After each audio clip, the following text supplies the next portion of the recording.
Bapak Ibu, saya percaya sukacita kita bukan karena harta benda di dunia ini. Amin. Sukacita kita adalah dari Tuhan yang terus membawa kita naik dan naik. Dan ketika kita bersama dengan Tuhan, saya percaya kita akan menikmati ketenangan yang tidak bisa saudara dapatkan di dunia ini.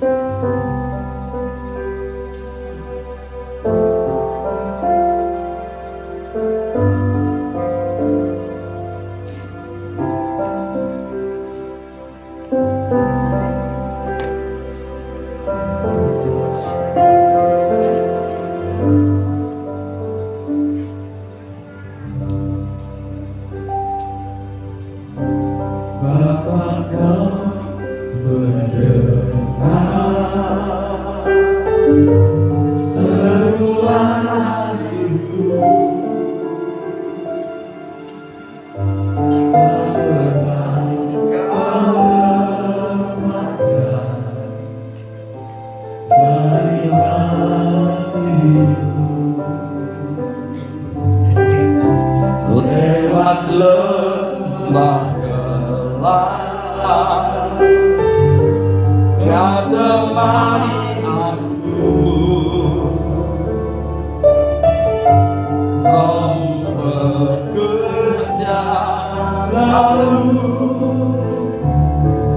untuk kebaikanku.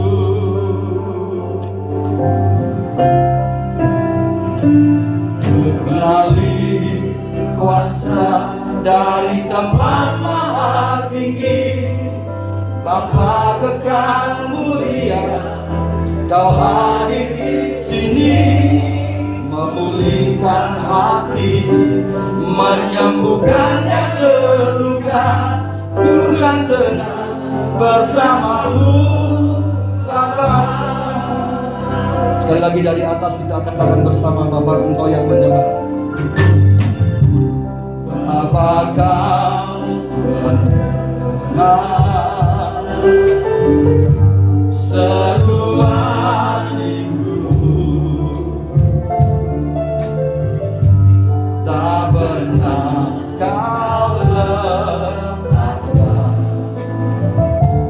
dari kasih-Mu.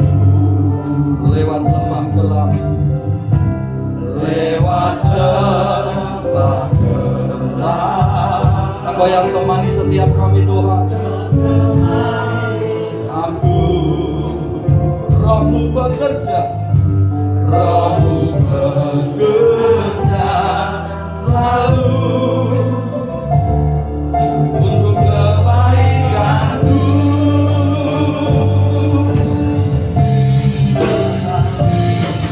Mengalir kuasa dari tempat maha tinggi, Bapa kekal mulia, Kau hadir di sini, memulihkan hati, menyembuhkan yang terluka.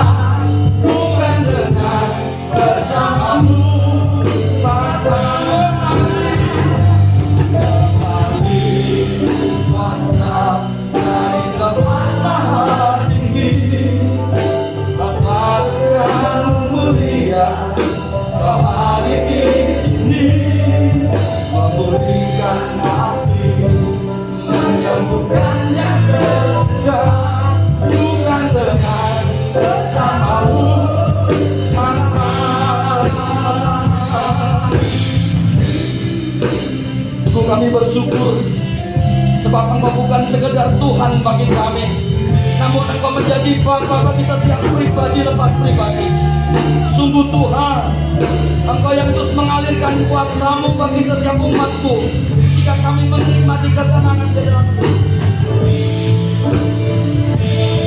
Mengalir kuasa dari tempat maha tinggi, Bapa kekal mulia, Kau hadir di sini, memulihkan hati, menyembuhkan yang terluka. Tuhan tenang bersamamu, Bapa. Mari kita bangkit berdiri sekali lagi. Mengalir kuasa dari tempat Bapa dengan mulia, Kau hadir di sini, memulihkan hati, menyembuhkan yang terluka, bukan tenang bersamamu Bapa, bukan tenang bersamamu Bapa, bukan tenang bersamamu.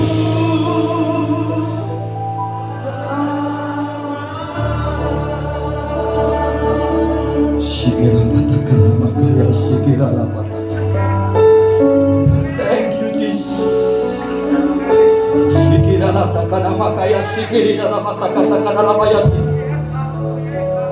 Hati kami bersyukur Tuhan karena Engkau. Jiwa kami bersorak-sorai karena Engkau ya Tuhan.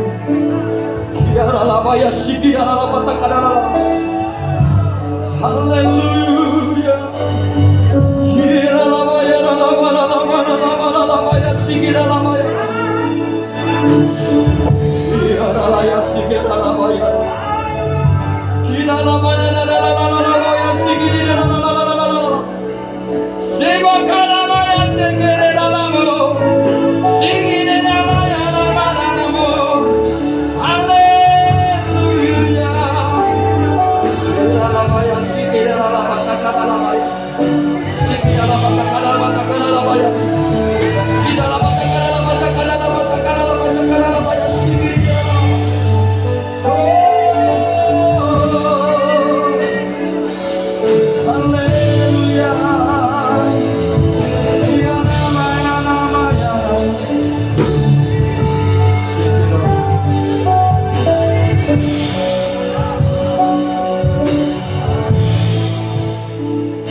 Mengalir kuasa dari tempat maha tinggi, tanpa kekal mulia, Kau hadir di sini, memulihkan hati, menyembuhkan yang terluka, ku kan tenang bersamamu Bapa. Mengalir kami serahkan pada Bapa kekal mulia, Kau hadir di sini, memulihkan hati, menyembuhkan yang terluka, bukan tenang bersamamu Bapa. Mengalir kuasa dari tempat Bapa kekal mulia, Kau hadir di sini, memulihkan hati, menyembuhkan yang terluka, bukan tenang bersamamu Bapa, bukan tenang bersamamu Bapa, bukan tenang bersamamu Bapa. Yes, haleluya. Kami terlalu amat yakin dan percaya Tuhan, Engkau adalah gembala kami yang teramat sangat baik. Ketika kami melekatkan hidup kami kepadamu, maka hati kami akan mengalami ketenangan Tuhan. Kami percaya apapun yang menjadi masalah dalam kehidupan kami, apapun yang menjadi sakit penyakit kami hari-hari ini, tidak menggoyahkan iman percaya kami kepadamu. Kami tetap melekat hati kami kepadamu, karena kami terlalu amat yakin percaya Engkau Tuhan sanggup untuk tolong kami, Engkau Tuhan sanggup untuk berkati kami, Engkau Tuhan sanggup menjamin setiap kehidupan kami sehari-harinya. Kalau kami boleh mengalami keselamatan daripadamu, sesuatu perkara yang bernilai kekal pun Engkau sudah jamin, maka terlalu amat mudah Tuhan Engkau melakukan perkara harian kami. Karena itu Tuhan, biar setiap kami terus mengasihi Engkau. Mengasihi Engkau bukan saat kami doa-doanya sudah terjawab. Mengasihi Engkau saat kami dompetnya tebal, saat kami tidak punya masalah. Tetapi kami mau belajar mengasihi Engkau, tetap percaya kepadamu apapun yang Tuhan izinkan terjadi dalam hidup kami. Karena kami tahu rancangan-Mu bukanlah rancangan kecelakaan dan kejahatan, tetapi rancangan yang memberikan hari depan, masa depan yang penuh dengan pengharapan. Terima kasih Tuhan, terima kasih. Urapilah hamba-Mu Tuhan. Pakai mulut, lidah, bibir hamba-Mu. Apapun yang sudah hamba-Mu persiapkan itu tidak ada artinya kalau Roh Kudus tidak bekerja. Karena itu Tuhan, biar hanya perkataan hati dan juga pikiran Kristus saja yang boleh hamba-Mu sampaikan. Memberkati umat-Mu di tempat ini dan juga memberkati umat-Mu yang beribadah secara online di rumah mereka masing-masing. Terima kasih Tuhan, terima kasih. Di dalam nama Bapa, Putra, Roh Kudus, dalam nama Tuhan Yesus Kristus. Semua yang percaya katakan amin. Semua yang percaya katakan amin. Sekali lagi sorak-sorai buat Tuhan. Haleluya. Silakan duduk Bapak Ibu Saudara yang saya kasih di dalam Tuhan. Shalom. Kurang semangat nih. Shalom. Nah Bapak Ibu Saudara yang saya kasih di dalam Tuhan Yesus, kita sudah belajar beberapa minggu ini ya tentang Tuhan Yesus sebagai gembala kita yang baik. Kita sudah belajar bagaimana ada jaminan-jaminan yang Tuhan berikan di dalam kehidupan setiap anak-anaknya, setiap domba-dombanya yang selalu mengikut Dia dengan setia ya. Dan saudaraku, kita juga sudah belajar bagaimana Tuhan Yesus itu sebagai gembala yang baik juga memberikan yang namanya ketentraman dalam batin kita ya. Dikatakan Mazmur 23 bahwa Tuhan itu membaringkan domba-dombanya di padang yang berumput hijau. Kita juga sudah belajar bagaimana kita itu hidup dalam berkat Tuhan ya. Karena sebagai gembala yang baik, Tuhan Yesus tidak ingin domba-dombanya tidak hidup dalam keberkatan. Nah, kita juga sudah belajar juga minggu lalu bagaimana cara Tuhan, gembala kita yang baik, itu menolong, memberikan pertolongannya bagi setiap kita. Nah, hari ini kita akan belajar satu tema, yaitu tentang waktunya Tuhan. Katakan bersama 2, 3. Waktunya Tuhan. Nah, Bapak Ibu Saudara yang saya kasih di dalam Tuhan, mungkin Anda bertanya begini, Bu Evi, kalau Tuhan Yesus itu gembala yang baik, saya itu sudah doa lama loh, minta sesuatu sama Tuhan ya. Mungkin ada satu pergumulan yang hari ini engkau sudah doakan cukup sangat lama. Kalau Tuhan gembala yang baik, kenapa Dia tidak segera menolong kita? Nah, satu hal yang kita perlu tahu bahwa Tuhan bergerak, Tuhan bekerja dengan waktunya. Katakan dengan waktu Tuhan. Dengan waktu Tuhan. Kalau kita berpikir Tuhan begini loh, harusnya sekarang.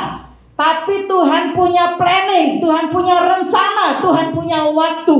Supaya kita belajar sabar.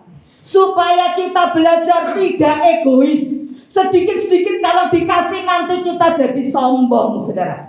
Ada kalanya jawaban Tuhan itu berkata tidak, ya. Jadi tidak sesuai dengan kehendak Tuhan. Ada kalanya juga Tuhan dalam memberikan pertolongan bilang tunggu, sabar nak. Ada kalanya juga Tuhan menolong tepat pada waktunya. Bahkan kemarin sudah disampaikan oleh Bapak Gembala Sidak, bagaimana Tuhan menolong itu juga saat mati, ya. Saat kematian itu juga itulah cara Tuhan menolong kita. Kenapa saudaraku? Kita belajar kemarin bagaimana Stefanus, dia dirajam ya, dilempari sama apa saudaraku? Batu. Coba kalau Anda kena satu batu aja, tidak hanya benjol saudaraku. Sakit enggak?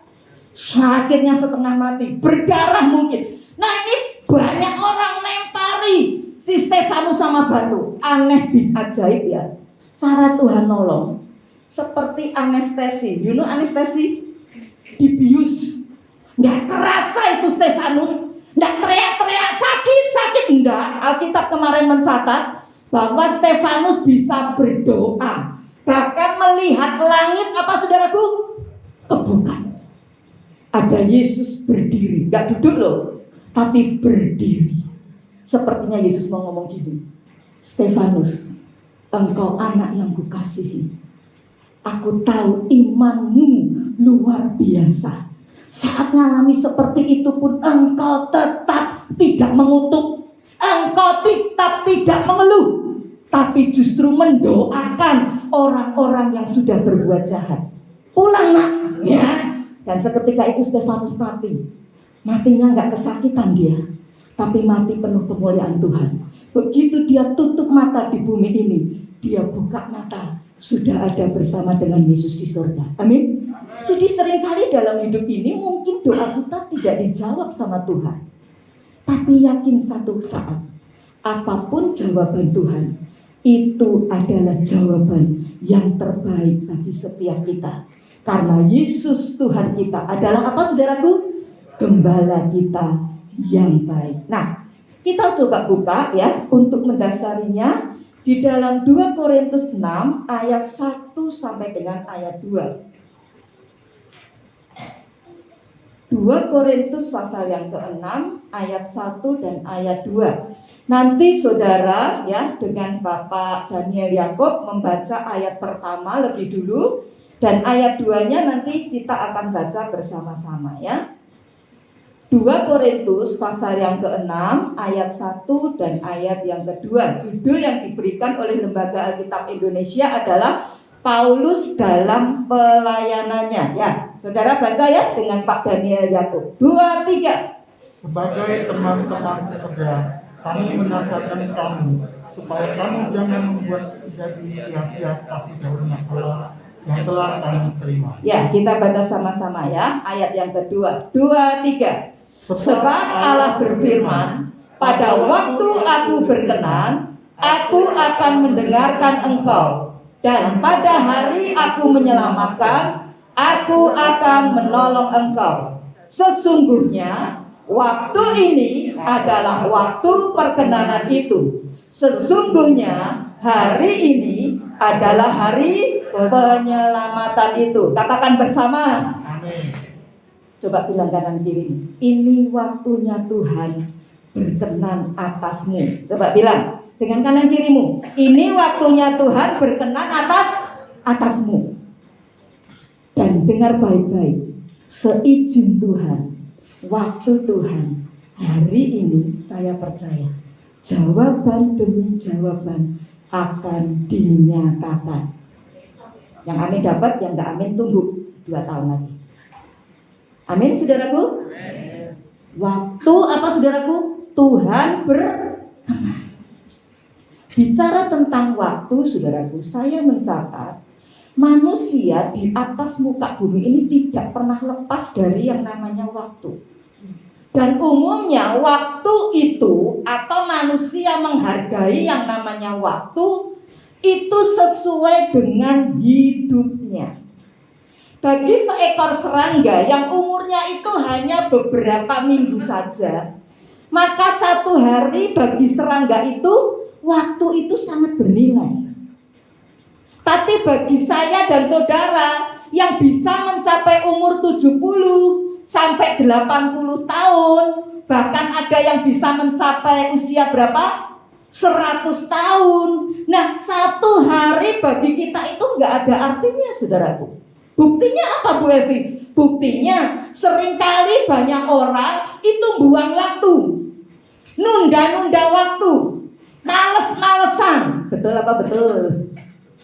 Halo, betul apa betul? Nunggu dulu, numpuk dulu cucian sekali jalan ya. Nunggu dulu, nanti tak kerjakan skripsi ya, nanti bisa. Nah, begitu sudah hampir waktunya, wah buru-buru saudaraku.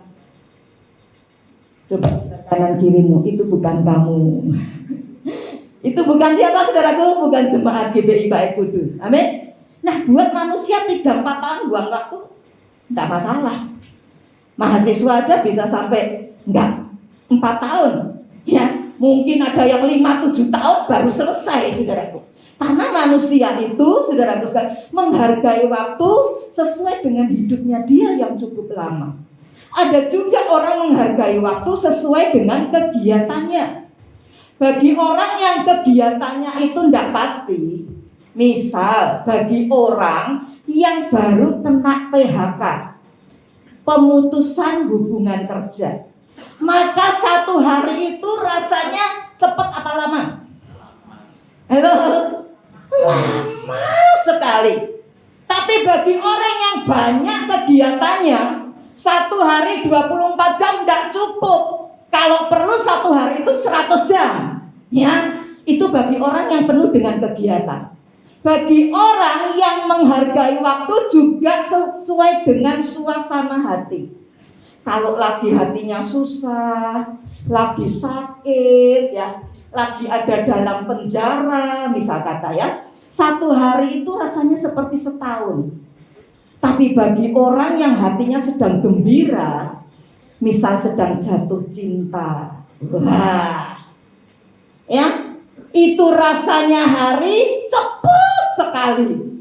Alkitab mencatat itu anaknya Ishak, namanya siapa? Yakub, pergi ke pamannya, lari dari Esau, kejaran kakaknya, ya, karena dia apa, saudaraku, menipu papahnya Esau tentang hak kesulungan. Nah, sampai di rumah Laban, pamannya, ketemulah ya sama seorang wanita, anaknya si Laban. Namanya siapa? Halo, namanya siapa? Kalah sama sekolah minggu. Namanya siapa? Hah? Siapa Pak Hendri? Lea. Namanya siapa? Rahel. Wah, ngebut saudaraku. Begitu harinya dia married, yang dikasih bukan Rahel, tapi siapa saudaraku? Lea. Laban bilang, kalau kamu mau dapat Rahel, kerja lagi berapa tahun? 7 tahun. Alkitab jelas mencatat dalam kitab Kejadian, 7 tahun itu rasanya cepat sekali. Karena cintanya siapa? Yakub terhadap siapa? Rahel. Nah, jadi orang itu menghargai waktu sesuai dengan hidupnya, sesuai dengan kegiatannya, sesuai juga dengan suasana hatinya. Ya, buka Mas sekarang. Dalam bahasa Yunani ada 2 kata untuk waktu. Yang pertama, waktu itu dipakai dengan kata kronos. Ya, apa itu kronos? Kronos waktu dalam arti detik, menit, jam, ya, hari, minggu, bulan, dan tahun. Karena itu, saudaraku sekalian, kita mengenal istilah kronologi. Apa saudaraku? Urutan sesuatu peristiwa. Nah, tapi yang kedua, dalam bahasa Yunani kata waktu itu dipakai kata kairos. Kairos ini adalah waktu dalam arti momentum, atau yang namanya kesempatan khusus. Katakan kesempatan khusus. Kesempatan apa saudaraku? Khusus. Kalau namanya khusus itu terjadi setiap kali enggak? Enggak. Kesempatan khusus yang ditentukan Tuhan. Siapa yang menentukan di sini? Bukan kita, tapi siapa? Tuhan yang muncul di tengah-tengah rangkaian kronos. Ya, saudaraku, dalam mitologi Yunani saya mencatat dewa Kairos, ya, itu digambarkan seperti seorang pria yang rambutnya itu panjang sekali. Tapi anehnya, biasanya kan kalau rambut panjang ke depan apa ke belakang? Ke belakang ya. Nah, tapi dewa Kairos itu menurut mitologi Yunani digambarkan itu dewa yang rambutnya panjangnya di depan. Nah, sementara yang belakang ini, tengah ke belakang, gundul, licin. Saya mau tanya, kira-kira kalau gundul and licin, bisa dipegang nggak itu kepalanya? Susah ya. Nah, si dewa Kairos ini bisa tiba-tiba dia jalan-jalan, saudaraku. Nah, ketika dia jalan, kalau kita nggak cepet-cepet tangkap itu rambutnya di depan, dia lewat, bisa ditangkap nggak? Nggak bisa. Karena itu, saudaraku, yang namanya Kairos, yang namanya waktu Tuhan. Momentum kesempatan khusus yang Tuhan berikan dalam setiap kehidupan anak-anaknya itu harus cepat direspon. Itu harus cepat ditanggapi dengan baik. Kalau tidak, maka kairos itu akan lewat begitu saja dan meninggalkan setiap kita. Saya ingat ketika saya harus memutuskan pindah ke kota Solo ini tahun 1991.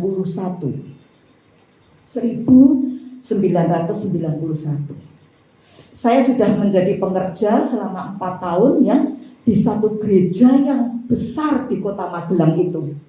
Gereja ini ada di sekitar Akmil, Akademi Militer, di mana dulu Pak Daniel Agus bekerja di sana ya sebelum pindah ke Solo ini.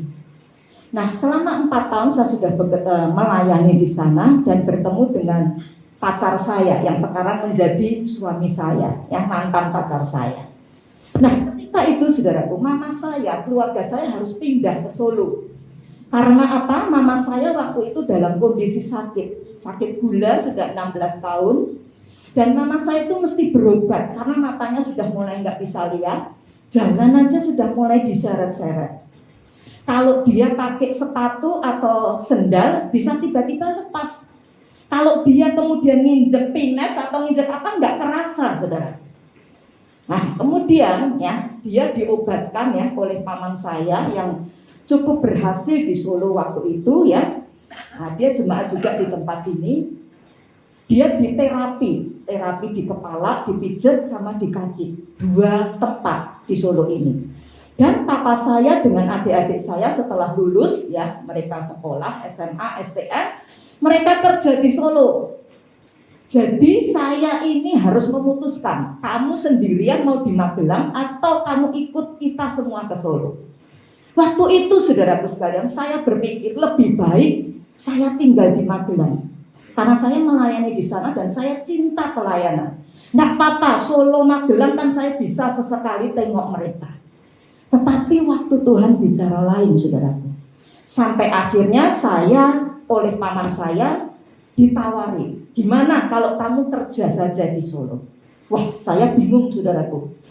Lulusan sekolah Alkitab suruh kerja sekuler. Ya, ditemukan sama bosnya, saudaraku. Nah, bosnya ini, saudaraku, dia juga tanya dulu. Dia punya suhu. Wah, ya. Suhunya tidak main-main, tidak dari Indonesia, dari luar negeri, saudaraku. Jadi kalau dia mau menerima manajer atau kepala toko, atau dia menerima bagian keuangan, bagian kredit, kepala kredit ya, atau juga leasing. Nah, 4 ini dia akan selalu tanya sama suhunya. Termasuk saya mau ngelamar, saudaraku, ditanyakan dulu, boleh enggak, bisa enggak. Nah, akhirnya setelah itu terjadi, saya, saudaraku sekalian, ditemukan. Dan kemudian saya mesti bawa doa dulu. Apa yang terjadi? Tuhan, saya ini enggak ngerti. Kerja seperti ini kan bukan bagian saya. Harus pegang brief waktu itu ya, belum ada Starco, belum ada handphone ya. Wah, ngebrief mesti belajar ya. Dan macam-macam urusan bank dan sebagainya. Tapi saudaraku, saya belajar ini loh. Waktu Tuhan, katakan waktu Tuhan. Waktu Tuhan.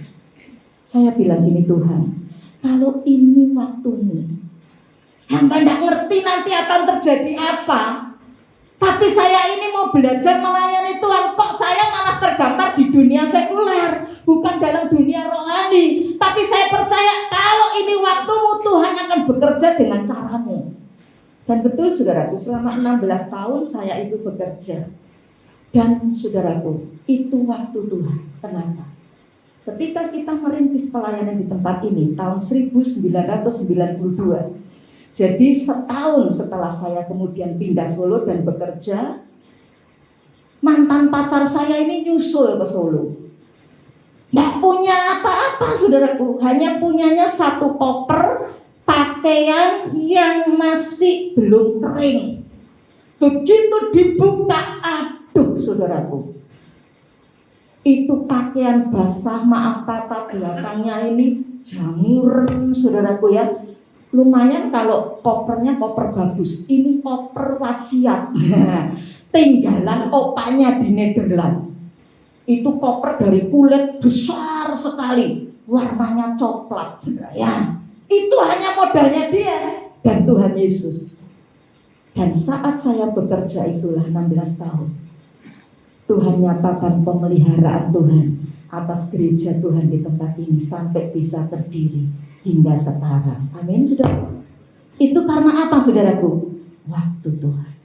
Kalau hari itu mungkin saya berkata, udah om, saya tidak mau kerja. Mungkin ini GBI Bait Kudus nggak bisa terjadi seperti ini loh. Tapi sekali lagi, setiap waktu Tuhan itu satu momentum dalam hidup kita. Tidak pernah bisa balik lagi. Kesempatan akan hilang meninggalkan kita kalau kita tidak cepat berespon benar. Dan saya belajar bukan hanya dalam keuangan, dipelihara, diberkati Tuhan gereja ini, tapi juga saya jadi ngerti pembukuan. Saya jadi ngerti audit. Saya jadi ngerti accounting. Salah satunya yang ngajarin waktu itu adik ipar saya sekarang, ya Mbak Niken. Dulu salah satu staf accounting di sana. Dan saya kalau ada kesempatan, kerjaan sudah beres bagian saya tidak nganggur. Saya pergi ke bagian accounting. Mbak, ada enggak yang bisa saya bantu? Ada saksi hidupnya masih ada. Oh ini Cik, masukin ke ledger, gimana caranya? Saya masukin, saya belajar. Bagian kredit saya ngerti, ya. Dan saya percaya itu karena kairos Tuhan. Amin, saudaraku. Nah, karena itu, saudaraku, jangan lewatkan kairos Tuhan dalam hidup kita. Kita belajar sekarang, ada beberapa karakteristik, sifat atau ciri dari kairos waktu Tuhan. Yang pertama, kairos itu sepenuhnya kedaulatan Tuhan. Katakan bersama 2-3. Kairos sepenuhnya kedaulatan siapa? Tuhan. Kalau itu bicara kedaulatan Tuhan, maka saudaraku sekalian, apapun yang terjadi di atas muka bumi ini tidak bisa dipengaruhi oleh siapapun, tidak bisa dihalangi oleh apapun. Itu semua adalah wewenang, hak prerogatifnya siapa? Tuhan. Karena itu yang kedua, kairos itu juga berkaitan dengan yang namanya kejutan. Karena itu adalah hak prerogatif Tuhan, wewenang kedaulatan Tuhan, maka sepenuhnya kairos itu otoritas Tuhan. Artinya apa? Kairos itu mengandung banyak kejutan. Karena apa? Bisa diberikan oleh orang yang tidak kita pikir, nggak kita duga sama sekali. Bahkan mungkin dalam dunia ini nggak direwes, nggak digagas, nggak masuk hitungan. Tapi kalau itu waktunya Tuhan berkenan atas hidup seseorang, tidak bisa ada satupun apapun yang menggugat dan menghalanginya. 1 Korintus 1 ayat 27-28. Yuk Pak, bacakan Pak Daniel Yakub. 1 Korintus 1 ayat 27 dan 28. 1 Korintus 1 ayat 27-28. Tetapi apa yang bodoh bagi dunia dipilih Allah untuk memalukan orang-orang yang berhikmat, dan apa yang lemah bagi dunia dipilih Allah untuk memalukan apa yang kuat, dan apa yang tidak kepandang dan yang hina bagi dunia dipilih Allah. Bahkan apa yang tidak berarti dipilih Allah untuk meniadakan apa yang berarti. Ayat yang ke-28, 29, Pak. 29, supaya jangan ada seorang manusia pun yang memegahkan diri di hadapan Allah. Ya, terima kasih. Lihat saudaraku, Dengan jelas Alkitab menyatakan ini. Tetapi apa yang bodoh bagi siapa? Bagi siapa? Bagi dunia. Dipilih Allah untuk apa, saudaraku? Mempermalukan orang-orang yang berhikmat. Apa yang lemah bagi dunia dipilih Allah untuk apa? Memalukan yang kuat. Next, lanjut. Apa yang tidak dipandang hina bagi dunia dipilih Allah, bahkan yang tidak berarti dipilih Allah untuk meniadakan apa yang berarti. Supaya apa? Jangan ada satupun orang yang sombong. Jangan ada satupun orang yang jemawa. Karena itu kalau Anda mendapatkan yang namanya kairos Tuhan, ojo sombong. Ayo bilang kanan kirimu, jangan sombong. Itu karunia Tuhan. Amin, saudaraku. Amin. Jangan sombong. Dalam Alkitab banyak contoh tokoh-tokoh yang, saudaraku sekalian, dalam hidupnya itu punya unsur kejutan dalam kairos. Salah satunya namanya Gideon. Saudara bisa baca nanti dalam Alkitab, dalam Hakim-Hakim pasal 6. Satu saat, saudaraku sekalian, bangsa Israel ini dijajah selama 7 tahun oleh orang-orang Midian. Nah, setiap kali bangsa Israel ini panen, maka hasil panennya itu pasti akan dirampas, dirampok sama orang Midian. Sampai bangsa Israel ini sengsara hidupnya. Nah, selama 7 tahun itu, saudaraku sekalian, bangsa Israel berdoa kepada Tuhan. Bangsa Israel juga minta supaya dilepaskan, dibebaskan dari yang namanya penjajahan dari orang-orang Midian. Nah, apa yang Tuhan lakukan? Tuhan pilih seorang namanya Gideon. Siapa Gideon ini?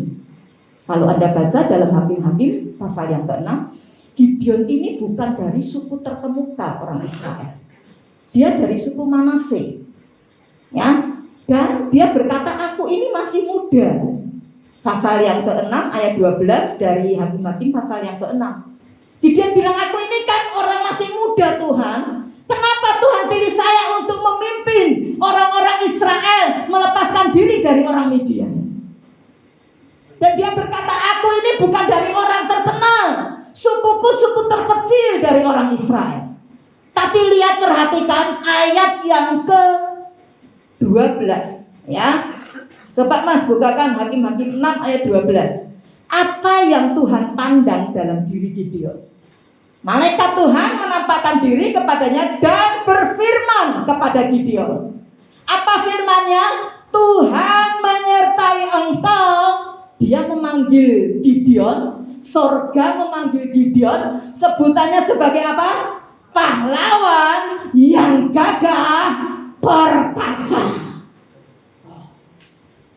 Gideon ini sedang dijajah loh, miskin, hina, tidak dipandang berarti, suku terkecil dari orang Israel. Aku masih muda Tuhan, bukan orang hebat. Tapi dengar, sorga lihat Gideon, engkau adalah pahlawan yang gagah berani, pahlawan gagah perkasa. Hari ini saudaraku, saya tidak tahu apa yang menjadi pergumulan saudara.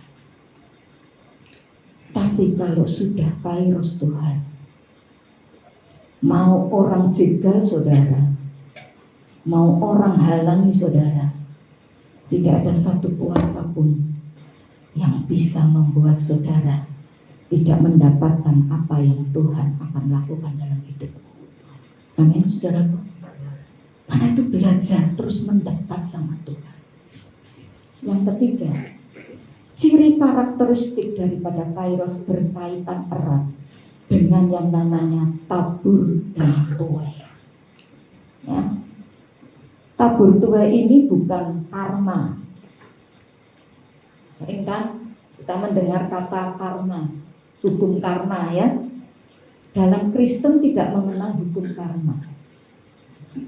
Kristen mengenal yang namanya hukum apa, saudaraku?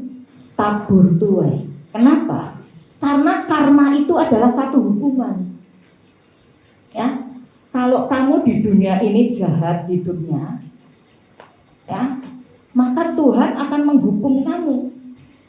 Nanti setelah kamu lahir lagi, nah ini Kristen tidak percaya. Reinkarnasi, lahir kembali. Karena kamu dulu jahat, maka kamu nanti kalau lahir kembali tidak jadi manusia tapi jadi monyet. Ya, itu karma. Kristen tidak mengenal karma, tapi Kristen mengenal namanya apa, saudaraku? Hukum, tabur, dan tuai. Galatia itu loh ya. Apa yang kita tabur, pasti kita akan apa, saudaraku? Menuai. Tapi jangan berhenti di situ loh. Ayat 9 coba Mas buka Galatia 6 ayat 9 ya. Itu dilanjutkan di ayat 9. Tidak berhenti di hukum tabur tuai, tapi dikatakan ayat 9. Janganlah kita jemu-jemu berbuat apa, saudaraku? Baik.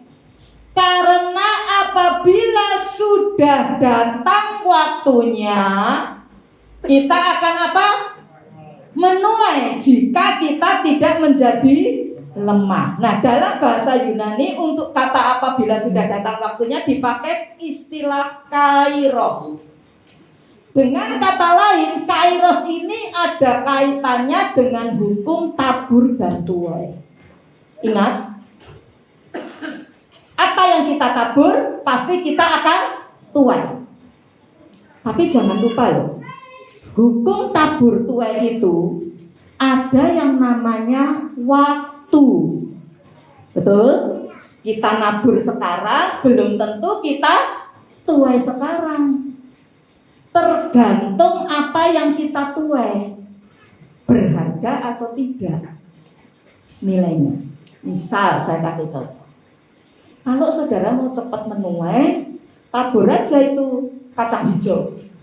Anak-anak sekolah kita di sini KB dan TK kan belajar itu menanam.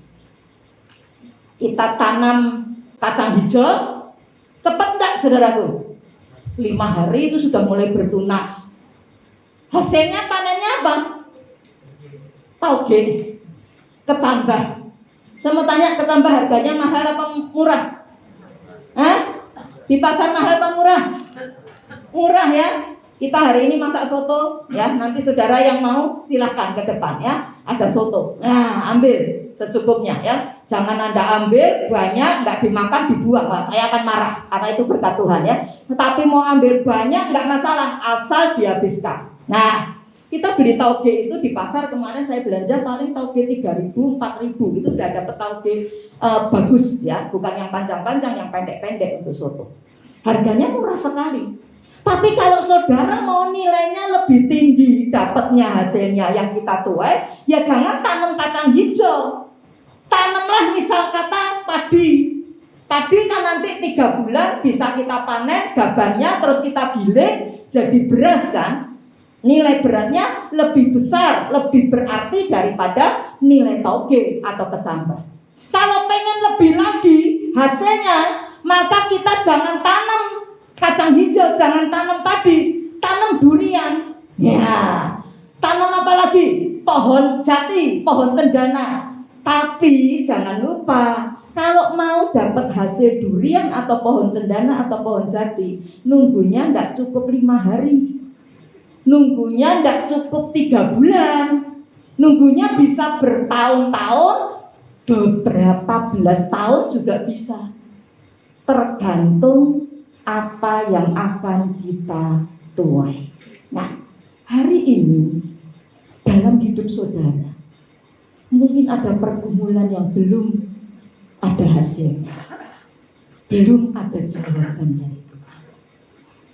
Belajar sabar, belajar nunggu, belajar setia, belajar tetap percaya, belajar terus nabur. Nabur apa? Iman. Karena kalau kita udah tidak punya iman, sesuatu yang Tuhan janjikan akan tidak bisa datang dalam hidup kita. Ibrani 11 ayat 1 mengatakan iman adalah dasar dari segala sesuatu yang kita harapkan, bukti dari segala sesuatu yang belum kita lihat. Karena itu saudaraku, terus beriman, terus percaya, terus menabur kebaikan, terus hidup dalam ketaatan akan firman. Setelah dalam perjalanan hidupmu engkau nantikan itu kairos Tuhan, saya percaya. Lambat atau cepat, Tuhan tidak pernah terlambat. Dia gembala kita yang baik. Dia akan memberikannya tepat pada waktunya. Amin, saudaraku. Nah, kita belajar hal yang kedua ya. Ada respon berbeda terhadap kairos. Orang bisa berespon cepat atau sama sekali tidak merespon tentang kairos itu. Saya akan kasih contoh sama saudara. Yang pertama yaitu kairos dalam hidup Yusuf. Kalau saudara membaca dalam Alkitab, Yakub bapaknya Yusuf itu punya 13 anak. 12 anak laki-laki, 1 anak perempuan. Dari berapa istri? 4. Bisa bayangkan ya, 1 istri saja kalau punya anak lebih dari 1, berantem nggak di rumah? Nah, bisa Anda bayangkan ya, kayak apa hidupnya Yusuf ya, sejak kecil itu, lihat seperti itu. Belum lagi istri-istrinya kan nggak harmonis toh. Saya sudah kasih Anda pelajaran ya, tema tentang mengatasi konflik dalam keluarga ya. Anda mau tahu seperti apa, bisa klik GBI Bait Kudus dan Anda akan dapatkan itu ya. Nah saudaraku, Yusuf sejak kecil sudah mengalami kehidupan rumah tangga tidak harmonis. Bukan hanya itu saja, bapaknya ini menunjukkan kasih yang lebih kepada dia, menganggap dia ini anak emasnya, anak kesayangannya. Sampai akhirnya kakak-kakaknya itu nggak senang sama Yusuf. Dan Yusuf ini yang dikasih juga nggak ngerti. Bukan tambah rendah hati, malah tambah sombong sekali. Pamer. Wah, aku ngimpi tadi malam. Kamu ya, sujud nyembah sama aku. Termasuk papa sama mama. Wah, mereka kan jadi tambah marah, saudaraku. Akibatnya apa? Yusuf ini, saudaraku, satu saat sama kakak-kakaknya di satu kesempatan ditangkap, masukin ke sumur kering. Kemudian dia dijual. Dan yang beli itu seorang pejabat tinggi di Mesir, namanya Potifar. Singkat cerita, Yusuf di Mesir, saudaraku sekalian, dia kena goda Tante Potifar. Jangan pikir ini nenek peot, nenek enggak, cakep. Biar umur mungkin sudah 50-an tahun, Yusuf masih umur 27, 28. Itu nenek cantik luar biasa. Ya. Tapi Yusuf ini karena takut sama Tuhan, dia bisa melarikan diri dari godaan seksual itu. Apa yang terjadi? Kemudian Yusuf difitnah. Tanpa bukti Yusuf dimasukkan dalam penjara. Sampai di sini saudaraku, kelihatannya hidupnya Yusuf itu penuh air mata. Hidupnya Yusuf itu penuh dengan penderitaan. Tidak ada titik terang sama sekali. Tapi satu saat, kitab Kejadian pasal 40 mencatat, satu kali dalam selnya Yusuf itu kemasukan 2 orang. 2 orang ini adalah kepala juru roti dan kepala juru minuman Fir'aun, raja Mesir. Nah, singkat cerita, 2 orang ini mimpi. Dan Yusuf bisa mengartikannya secara tepat. Yang kepala juru roti 3 hari kemudian mati digantung. Yang kepala juru minuman dikembalikan lagi posisinya, ya, direhabilitasi oleh Fir'aun, didudukkan lagi sebagai orang yang melayani Fir'aun. Tapi saudaraku lihat, Alkitab mencatat setelah kepala juru minuman jaya mendapatkan posisinya lagi di istana Fir'aun, ingat enggak sama Yusuf? Halo? Ingat enggak? Kagak ingat sama sekali. Itu manusiawi, saudara. Jadi kalau hari-hari ini saudara sudah berbuat baik sama orang dan tidak diingat, ojo sakit hati. Jangan sakit hati. Itu sudah ada dalam kitab Kejadian. Lihat Yusuf. Yusuf serik, Yusuf kecewa, Yusuf sakit hati. Dia belajar tadi. Tetap percaya satu saat ada kairos Tuhan. Dia sudah kasih aku mimpi kok. Dia jaga hatinya. Nanti kita lihat, kita belajar sama-sama. Dan kemudian satu saat, satu malam, Fir'aun mimpi. Dan tidak ada satu orang pun yang bisa mengartikan mimpi Fir'aun. Yang bisa mengartikan siapa, saudaraku? Yusuf. 2 tahun loh. Juru minuman kemudian ingat, oh iya, aku punya teman dulu bisa ngartikan mimpiku. Ngomong sama Fir'aun. Akhirnya Yusuf dipanggil ke istana Fir'aun, suruh ngartikan. Dan itulah kairos Tuhan. Yusuf menjadi raja muda, orang nomor 2 di Mesir setelah Fir'aun. Apa yang kita pelajari dalam kairos hidupnya Yusuf ini? Yang kita pelajari adalah pertama, sementara menantikan waktu Tuhan, kairos Tuhan dalam hidup kita harus selalu bersikap positif. Sikapnya apa, saudaraku? Positif. Belum dijawab Tuhan, sikap kita apa? Positif. Belum ada yang namanya rezeki berkah. Kok aku doa ini ya belum dijawab. Sikap positif. Apa positif? Kerja. Tetap semangat, tetap rajin, tetap ulet, tetap tekun kita kerja. Jangan belum ada jawaban kita kemudian males-malesan. Udahlah aku gak mau kerja. Wong gajinya temanku itu ya sama kok sama aku. Ya, aku kerja susah payah setengah mati seperti ini, bos juga gak ngerti. Hasilnya sama. Itu yang saya dulu alami 16 tahun. Tapi saya belajar dari Alkitab. Nggak usah mikir seperti itu. Saya bantu akuntan, bukan saya tambahin gaji. Enggak. Bos saya lihat enggak, dia orang Jogja. Sesekali aja datang ke kantor untuk cocok-cocokan dengan saya. Tapi siapa yang lihat, saudaraku? Tuhan. Tuhan lihat kita. Tuhan lihat apa yang kita lakukan. Tetap kerja, tetap semangat, tetap giat, tetap ulet, jangan malas-malasan. Lakukan bagian kita sebaik mungkin. Yang gak bisa kita lakukan, serahkan ke Tuhan. Amin, saudaraku. Hal yang kedua kita belajar dari kairos Yusuf. Hadapi pergumulan, sakit, penyakit apapun yang terasa berat dalam hidupmu dengan berpaut pada kebenaran firman Tuhan. Engkau mungkin hari ini mengalami hal yang sulit. Engkau mungkin mengalami hal yang pahit dalam diri. Tapi tetap pegang ini firman. Jadikan firman Tuhan sesuatu yang memberikan solusi dalam diri.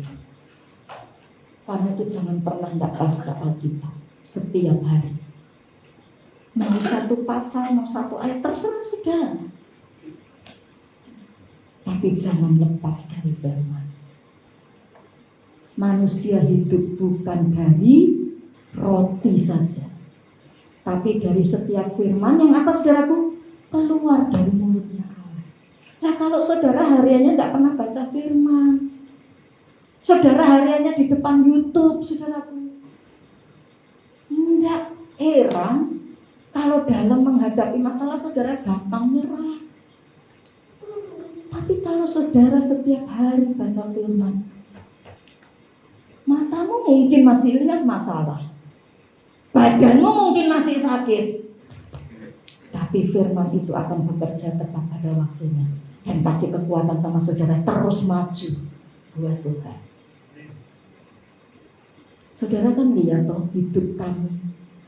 Berapa tahun Pak Willy ngalami sesuatu yang berat dalam hidup kami, pelayanan kami. Tapi apa yang membuat kami kuat? Bukan hanya doa,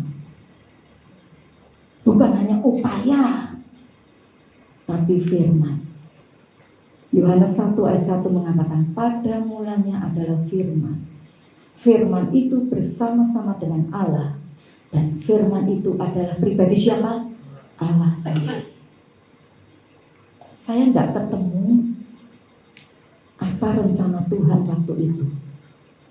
Tapi saya tahu Tuhan bersama dengan saya. Bersama dengan pekerjaan Tuhan di tempat ini. Bersama dengan keluarga saya. Dan saudara lihat hasilnya, Pak Willy bisa kembali lagi untuk melayani saudara. Amin saudaraku. Karena itu mari dalam hidup ini, apapun pergumulan saudara, terus melekat dengan firman Tuhan. Roma 8 ayat 28 mengatakan apa? Kita tahu sekarang Allah turut bekerja dalam segala sesuatu mendatangkan kebaikan bagi mereka yang mengasihi Tuhan.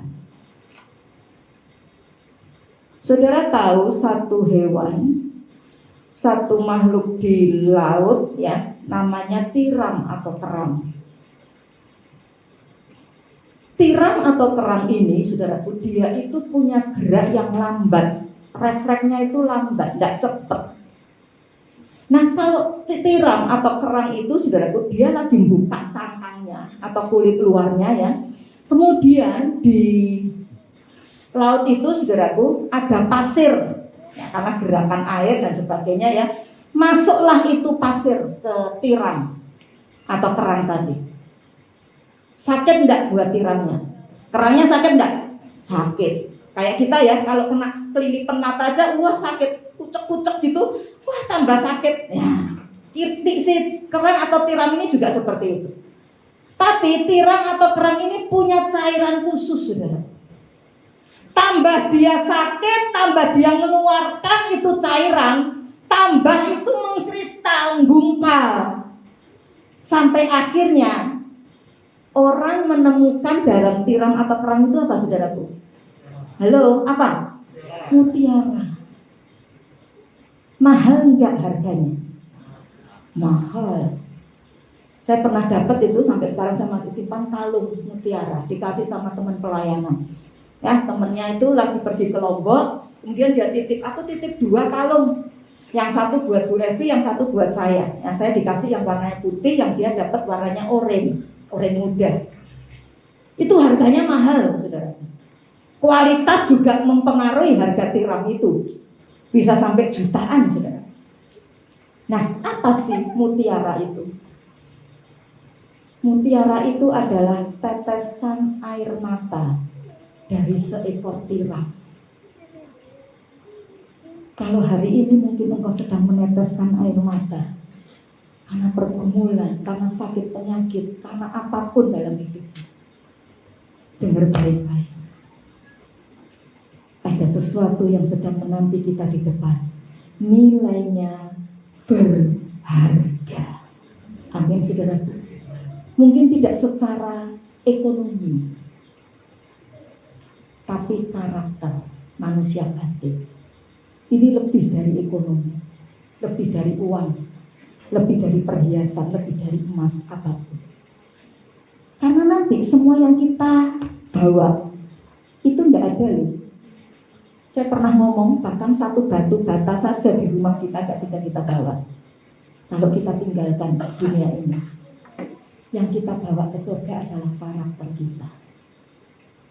Karakter seperti Tuhan Yesus. Punya kesabaran, punya belas kasih, punya kesetiaan.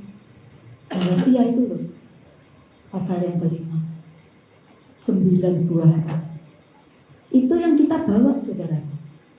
Karena itu karakter itu lebih berharga dari apapun.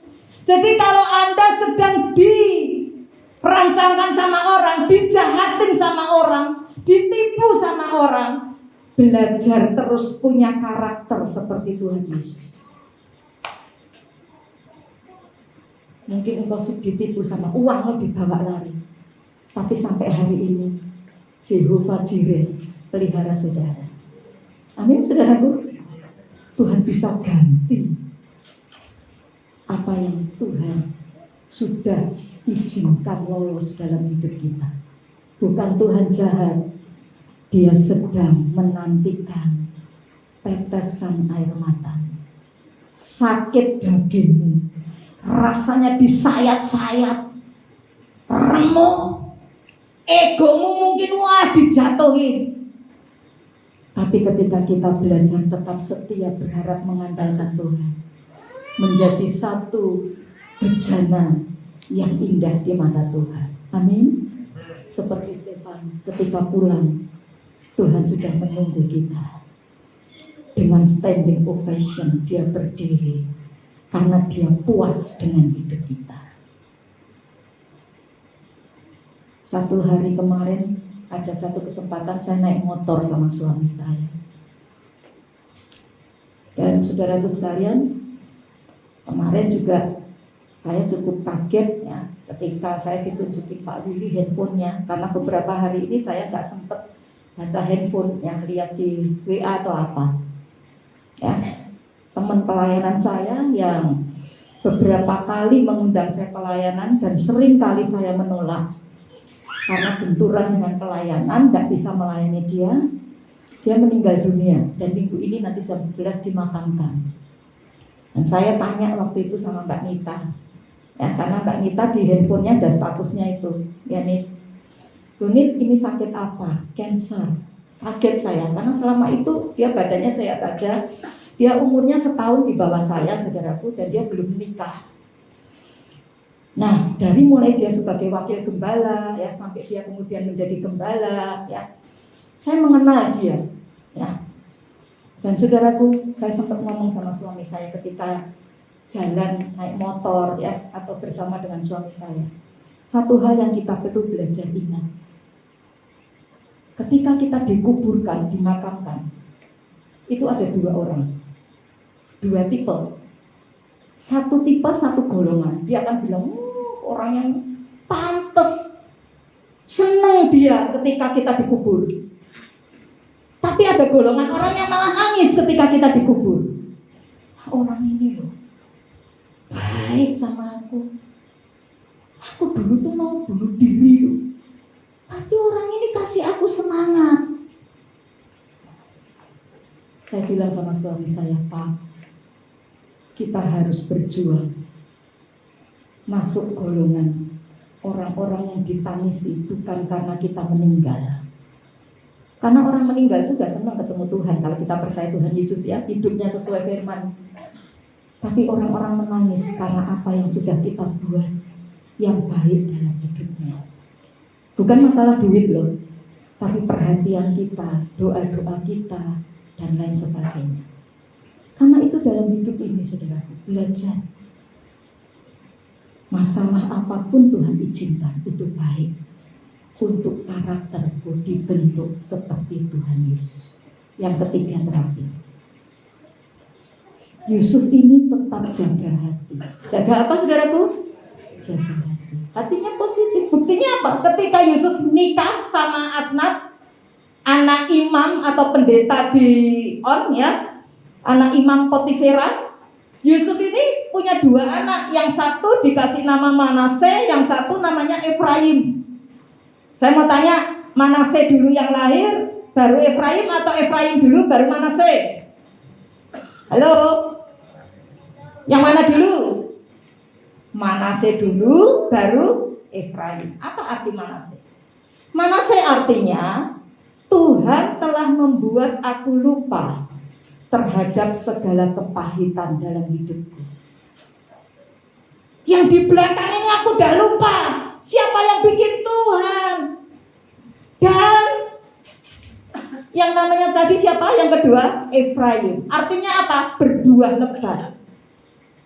Perhatikan saudaraku, dalam hidup kita, kalau engkau bergantung, berharap dengan Tuhan, kepahitan, kesedihan apapun, lupakan. Itu di belakang. Tapi arahkan dirimu pada di depan. Perkara ajaib yang Tuhan rancangkan di depan. Maka di situ buah-buah lebat akan engkau dapatkan. Dan itu tidak bisa dibalik loh. Aku mau buah lebat dulu Tuhan, tapi masih sakit hati. Tidak bisa. Lupakan dulu. Tinggalkan dulu.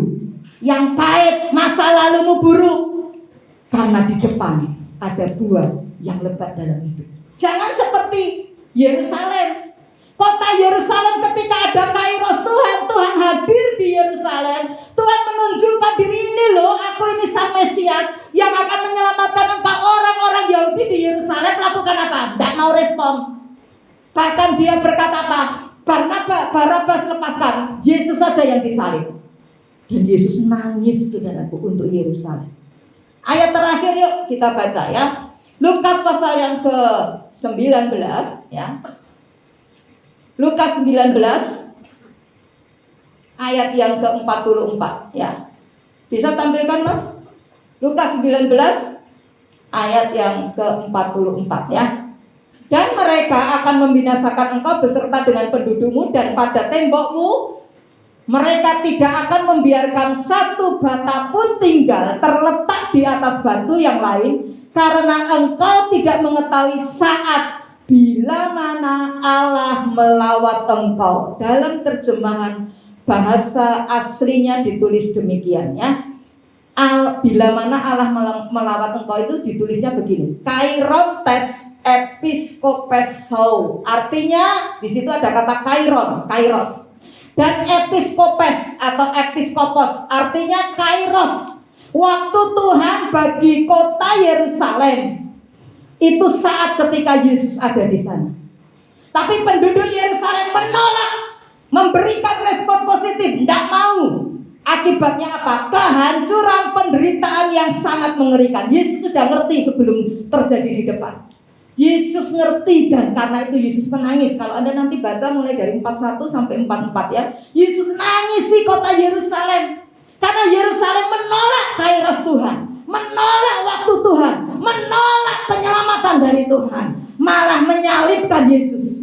Dan saudaraku, Yesus ngerti, satu batu pun tidak ada yang ditumpuk di sana. Karena apa? Yesus tahu, tahun 70 Masehi itu akan ada namanya Jenderal Titus dari Roma. Dia akan menghancur leburkan Yerusalem, membumi hanguskan Yerusalem.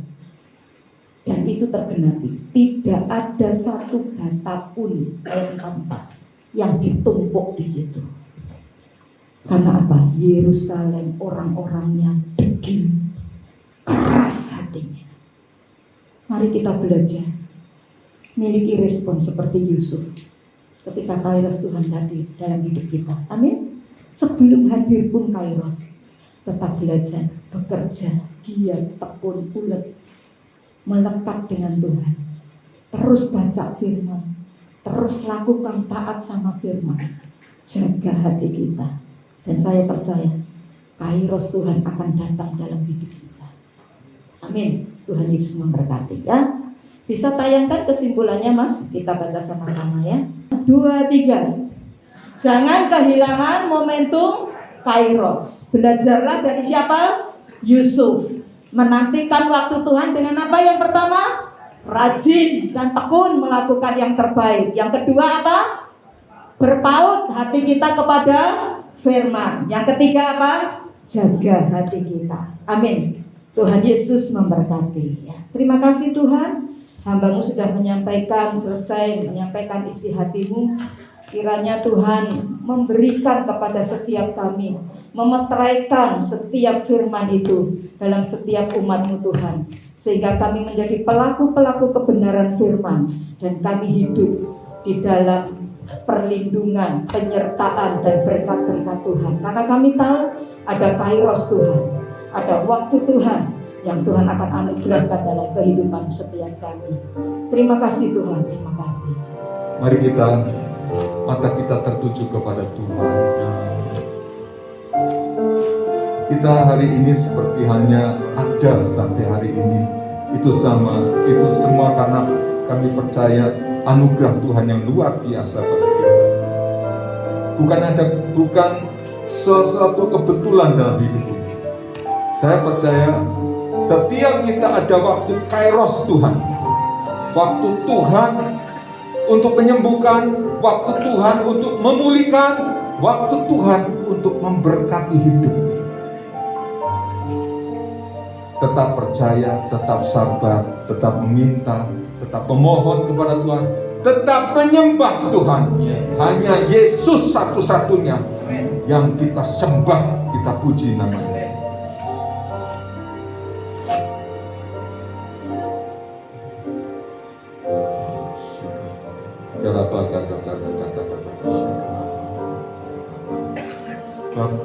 Sebab kasih setiamu lebih dari hidup, kebaikanmu melimpah atasku,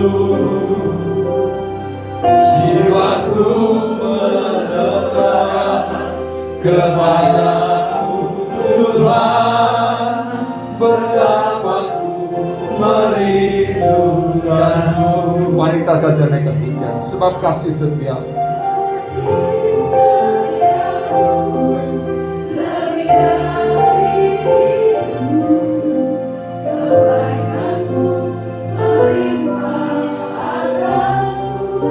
jiwaku melekat.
Mari masing-masing kita menyembah. Hadirat Tuhan begitu nyata terjadi atas kita. Nama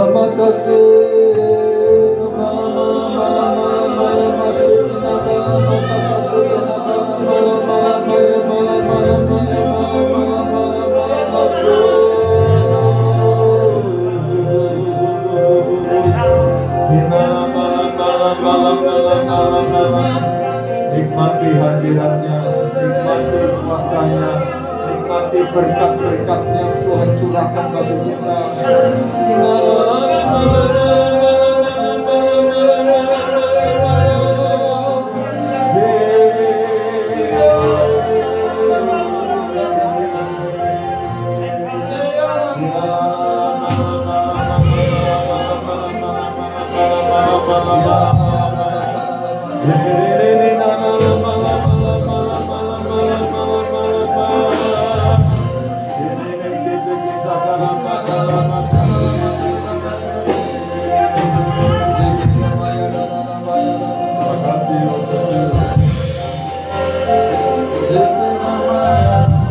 Mari kita naikkan pujian dengan lembut dari hati yang mengasihi Tuhan.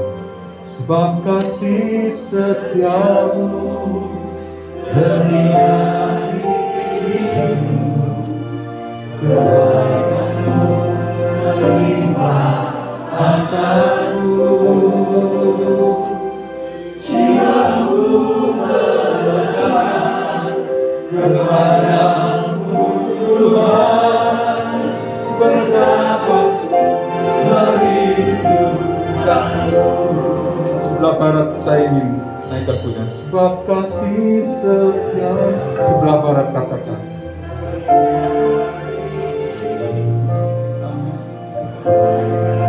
Ya Tuhan, ya Yesus, thank you Jesus, thank you Jesus. naikkan bersama-sama. Sebab kasih setiamu, sebab kasih setiamu lebih dari itu. Kebaikanmu melimpah atasku. Jiwaku melemah kepadamu Tuhan. Betapapun merindukanmu. Kasih setiamu, kasih setiamu lebih dari hidup. Kebaikanmu melimpah atasku. Jiwaku melemah kepadamu Tuhan. Betapapun merindukanmu. Kami bersyukur hari ini ketika kami beribadah, kami bisa mendoakan pergumulan dari setiap masalah-masalah kami.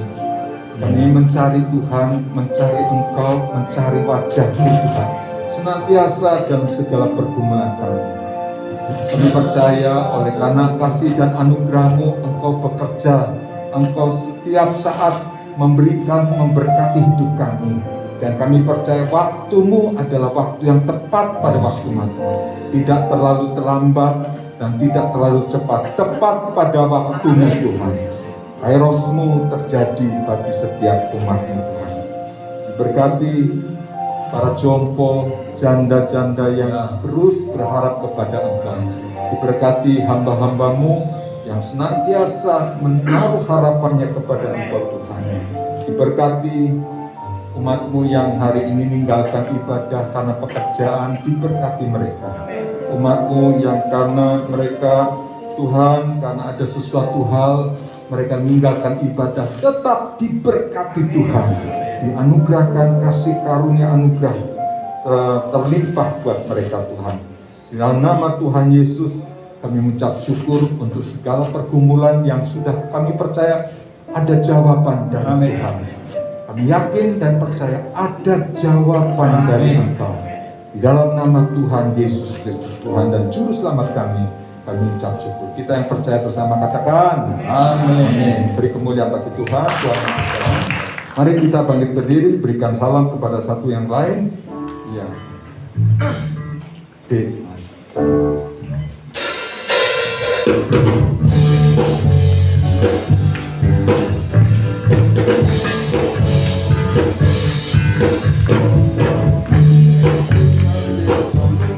Mengalir dalamku, yes, yes, yes, yes. Anggur sukacitamu melimpah dalamku. Ku menari dan bersuka, pujiku di setiap waktu. Sebab sungai sukacitamu ada dalam. Sungai sukacitamu mengalir dalamku. Sungai sukacitamu mengalir dalamku. Oh yes, yes, yes, yes. Anggur sukacitamu melimpah dalamku. Ku menari dan bersuka, pujiku di setiap waktu. Sebab sungai sukacitamu, sungai sukacitamu mengalir bagi seluruh jemaat Tuhan. Katakan bersama, mengalir bersamaku. Bersuka di dalamku, mengikutimu Tuhan dalam kegerakanmu. Melayani Tuhan, melayanimu Tuhan di dalam sukacitamu. Tuhan yang bersuka citamu. Mari katakan mengalir bersamamu Tuhan, mengalir bersamamu. Bersuka di dalamku, mengikutimu Tuhan dalam kegerakanmu. Melayani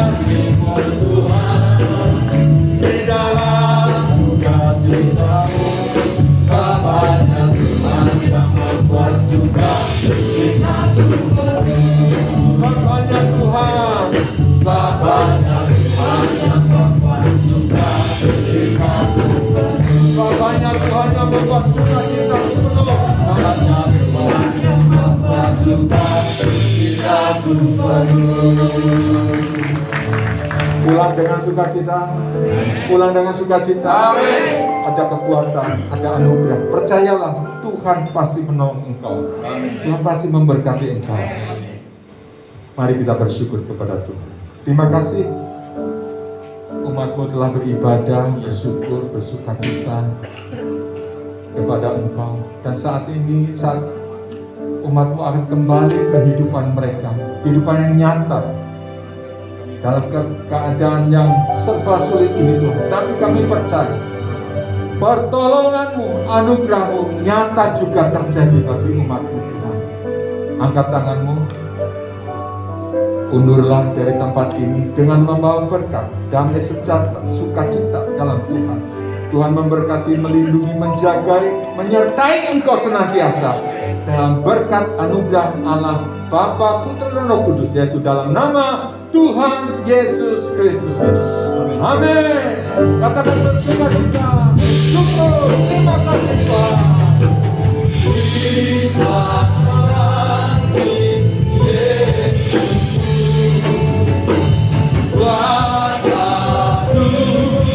Raya,